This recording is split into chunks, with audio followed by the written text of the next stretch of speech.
안녕하세요. 수아입니다. 이번 시간은 미녀와 도적의 인과 이야기입니다.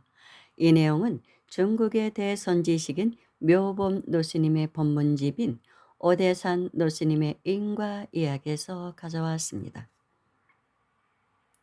어느 날 하루 저녁 무렵 미국에서 온 여신도가 묘범 노스님을 뵙고는 가르침을 청하였다.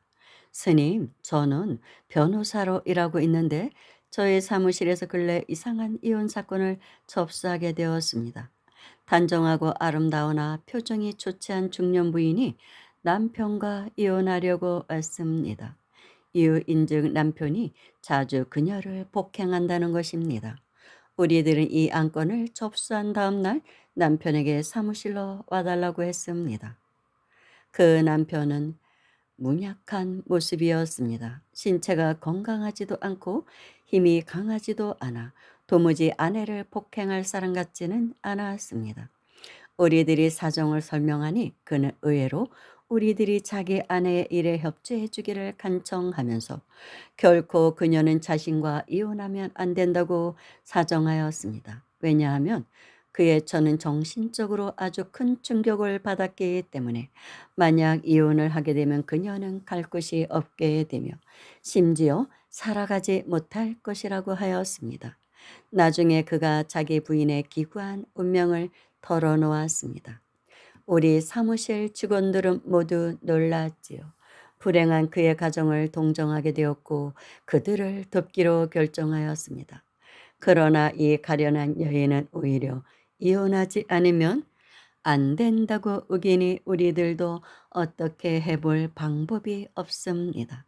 이번 휴가를 이용하여 특별히 스님께 가르침을 구하고자 찾아왔습니다. 이 아름다운 여인이 왜 이와 같은 비참한 운명을 겪게 되었으며 그녀가 회복할 가능성은 없는지요? 스님께서 자비로 길을 열어주십시오. 당신이 말한 이 여인의 운명이 어떻게 불행합니까? 하고 스님이 물었다. 그녀와 그의 남편의 원적은 홍콩입니다. 초등학교 때부터 같은 반 학생으로 서로 매우 친했으며 고등학교 졸업 후 어느 날 두 사람은 공원을 거닐며 남자가 여자에게 대학 졸업 후 결혼하자고 청혼했습니다. 그런데 여자는 매우 슬프게 울면서 자기도 그를 매우 사랑하지만 그에게 시집갈 자격이 없다고 말을 했습니다. 남자가 무엇 때문이냐고 추궁하니 그녀는 부득이 그녀의 고충을 털어놓았습니다. 그녀가 8살 때 부친이 돌아가셨고 다음에 모친은 재혼을 하였습니다. 그녀가 14살 때 계부는 짐승만도 못하게 그녀를 성폭행하였으며 모친은 알면서도 울분만 삼키면서 아무 말도 못했습니다. 그때부터 그녀의 악몽은 시작되었으며 계부는 그때까지 장기간 그녀를 성폭행했습니다. 남자는 그녀의 말을 듣고 난 후 매우 분개하고 동정하여 즉시 그녀를 악마의 소나기에서 구해야겠다고 결심했습니다. 남자는 부친이 홍콩에서 신발 공장을 경영하여서 집안이 매우 부유했습니다. 그는 여자의 굴욕적인 사정은 숨기고 단지 부모에게 두 사람의 견고한 사랑만을 이야기하고 함께 캐나다 대학에 유학하겠다고 했습니다. 그들은 마침내 소원을 이루었습니다. 대학 졸업 후 그들은 결혼하여 신발점을 경영하게 되었습니다.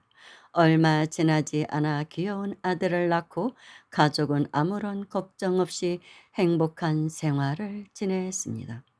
그러나 하늘에는 예측할 수 없는 구름과 바람이 일듯이 그들의 아들이 여덟 살 때 납치를 당했는데 그들은 경찰에 신고도 못하고 수십만의 몸값을 보냈으나 아들은 결국 시체로 발견되었습니다. 아들의 죽음은 그들 부부에게 엄청난 충격을 주었습니다. 더욱이 그의 처는 오래 지나도 원 상태로 회복되지 않았습니다. 화는 홀로 오는 것이 아니라더니 누가 알았겠습니까? 1년이 지난 후 그들의 구두를 가득 실은 큰 화물차가 부두에서 돌아올 때 강도에게 강탈당했으며 이로 인하여 거래처와의 계약 기일을 넘겨 큰 경제적 손실을 입게 되었습니다. 그러나 이 부부를 뒤덮고 있던 애구는 결코 여기에서 끝나지 않았습니다. 3년 후 어느 날 저녁 구둣가게의 문을 닫으려고 하는데 문 앞에 갑자기 한 대의 큰 화물차가 서더니 차 위에서 6명의 6명의 복면을 한 강도가 뛰어내리면서 상점으로 들어와 그들 부부에게 재갈을 채우고 몸을 묶었습니다. 그리고 상점 안의 모든 물건을 화물차에 싣고 현금과 몸에 지닌 장식까지 깨끗이 쓸어가 버렸습니다.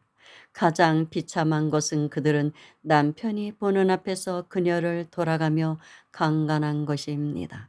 사태가 발생한 후 그녀의 정신은 철저히 붕괴되었습니다.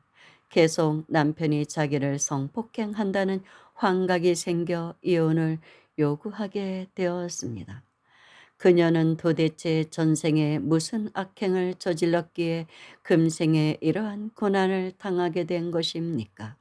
스님, 저희들은 정말로 그녀를 도와주고 싶습니다.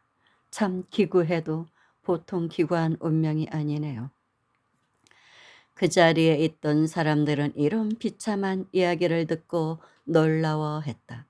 연약한 한 여인이 계속하여 정신적, 육체적으로 이와 같이 큰 충격을 받은 것을 동정하였으며 하늘의 불공평을 원망하지 않을 수가 없었다.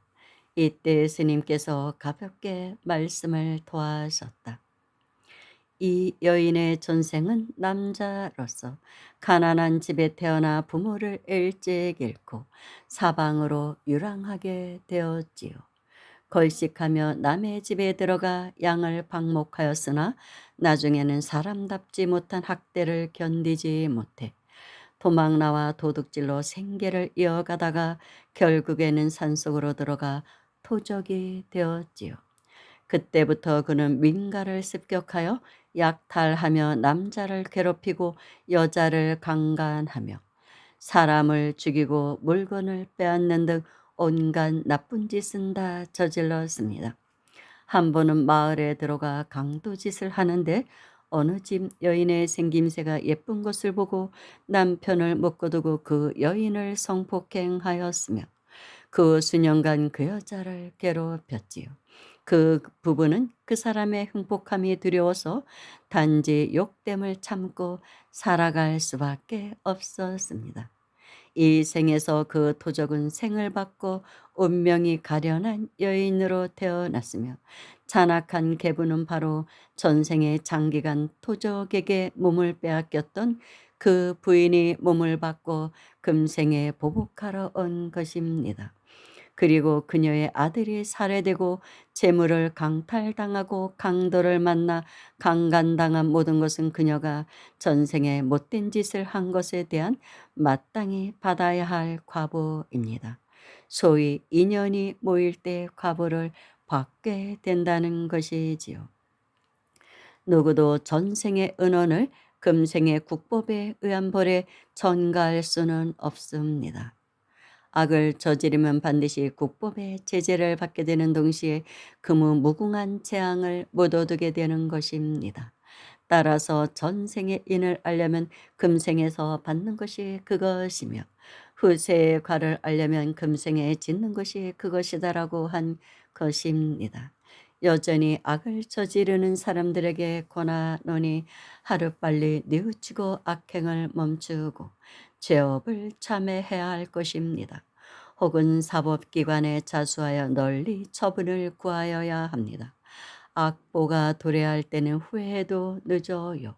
왜냐하면 설령 법률의 제재는 피할 수 있어도 자기가 지은 악업에서 도망칠 수는 없는 것입니다. 경서에서 이르기를 인과 응분은 그림자가 몸을 따르는 것과 같다. 비록 백천겁이 지나도 지은 업은 없어지지 않는다라고 하였지요. 이 모두 우리들에게 모든 악은 짓지 말고 모든 선은 받들어 행하라고 권하는 것이니 삼가지 않을 수가 없습니다. 묘법 스님의 법문은 우리 모두가 믿고 따르지 않을 수 없었으며 인과응보의 철저함에 놀라고 감탄할 뿐이었다. 이때 어떤 사람이 물었다.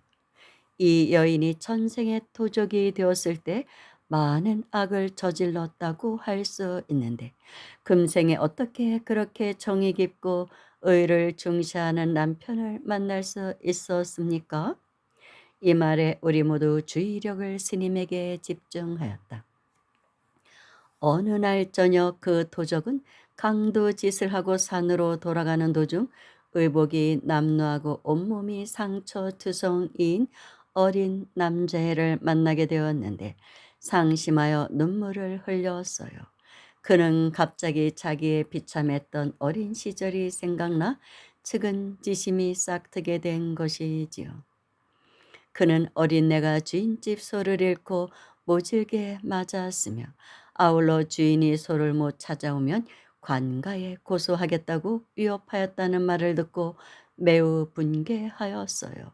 그리하여 주머니에서 얼마간의 돈을 꺼내어 어린애 손에 쥐어주면서 이 돈으로 주인집 소를 배상하고 다시 아버지와 함께 조그만 장사를 해서 살아가라고 하였지요. 그리고 다시는 그 주인집에서 일하지 말라고 하였지요. 남자애는 돈을 두고 토적에게 고맙다고 절하며 눈물 어린 말을 하면서 다음 생에 소가 되고 말이 되어서라도 은혜에 보답하겠다고 하였지요. 이 남자애가 바로 이 여인의 금생의 남편입니다. 따라서 그녀가 무슨 고난을 만나도 그는 줄곧 그녀를 떠나지 않고 버리지 않으며 그녀에게 관심을 갖고 보호하는 것입니다. 스님의 말씀에 마음속에 의심이 일시에 해소되었다. 보통 사람은 불법을 이해하지 못하고 인과응보의 도리를 알지 못하기 때문에 일생 중에 육군이 부정하고 우명이 망동하여 마음이 경계를 따라가면서 짓는 행위가 선과 악이 교차합니다. 만약 이 여인이 불법을 받아들여 자기 과거의 모든 악업을 진정으로 참여하면 아무리 하늘 가득한 근죄라도 소멸될 것입니다. 마치 아무리 견고한 얼음 덩어리라도 뜨거운 햇빛을 만나는 것과 같으며 또 문제를 근본적으로 해결하여 재난과 불행의 근원을 끊게 되는 것과 같습니다. 그녀가 만약 오계를 지키고 십선을 닦으면서 매일 지장보살 보는 경을 공경스럽게 한번 독송하면서 전세에 그녀가 해친 중생에게 끈기를 가지고 회항을 지속하면 숙세의 업이 반드시 소멸될 것이며 미래의 운명도 바뀌게 될 것입니다. 스님의 간곡한 가르침을 그 여 변호사는 노트에 자세히 기록하였다. 우리들은 한시름 놓고 그 가련한 여인이 하루빨리 애군의 그늘에서 벗어나기를 기원하였다. 참 대단한 인가법의 내용이죠. 아주 훌륭한 법문이었습니다. 감사합니다.